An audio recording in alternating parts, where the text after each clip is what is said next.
Dalam Injil Markus pasal 4 ayat 35, pada hari itu waktu hari sudah petang, Yesus berkata kepada mereka, "Marilah kita bertolak ke seberang." Mereka meninggalkan orang banyak itu lalu bertolak dan membawa Yesus beserta dengan mereka dalam perahu di mana Yesus telah duduk, dan perahu-perahu lain juga menyertai Dia. Lalu mengamuklah taufan yang sangat dahsyat dan ombak menyembur masuk ke dalam perahu sehingga perahu itu mulai penuh dengan air. Pada waktu itu Yesus sedang tidur di buritan di sebuah tilam. Maka murid-muridnya membangunkan Dia dan berkata kepadanya, "Guru, Engkau tidak peduli kalau kita binasa?" Ia pun bangun, menghardik angin itu dan berkata kepada danau itu, "Diam, tenanglah."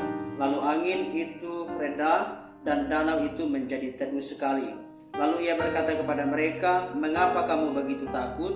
Mengapa kamu tidak percaya?" Nah, lewat peristiwa ini saya mengajak teman-teman semua untuk kita merenungkan beberapa hal penting yang bisa kita jadikan sebagai bekal atau pesan penting di dalam menjalani kehidupan kita setiap hari. Yang pertama, tidurnya Yesus di tengah goncangan ombak.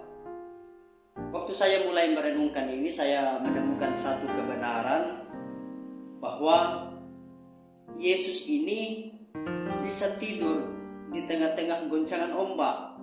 Padahal kalau kita perhatikan kisah ini, murid-muridnya semua sudah ketakutan dan mereka sudah berpikir bahwa sebentar lagi perahu ini pasti tenggelam. Tetapi Yesus dengan santainya, ini bahasa yang saya pakai, dengan santainya bisa tertidur di tengah-tengah goncangan ombak yang begitu dahsyat.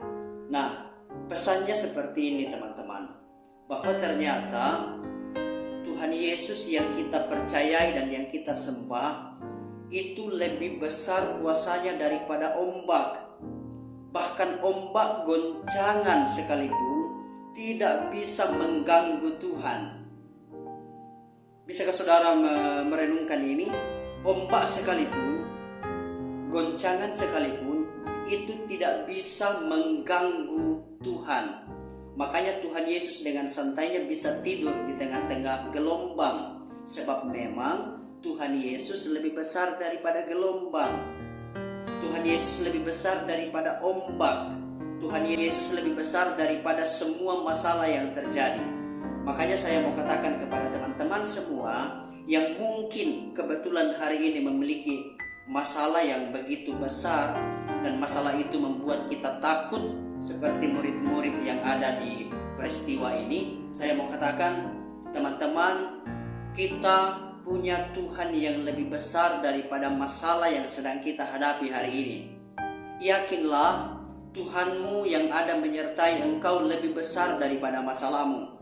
Dan kalau kita baca seterusnya ayat-ayat ini, maka dikatakan waktu Yesus bangun, kemudian Dia menghardik ombak itu, danau itu, maka seketika menjadi tenang. Artinya, danau, gelombang, ombak, semuanya taat pada Yesus. Masalah saya dan saudara hari ini tidak lebih besar daripada Tuhan. Dan saya katakan, Yesus yang sama yang menghentikan ombak dan gelombang dalam peristiwa ini adalah Yesus yang sama yang akan menghentikan masalah yang besar yang engkau sedang hadapi hari ini. Sebab itu, jangan takut dan tetaplah tenang. Percaya kepada Tuhan Yesus bahwa Dia sanggup untuk menolong engkau.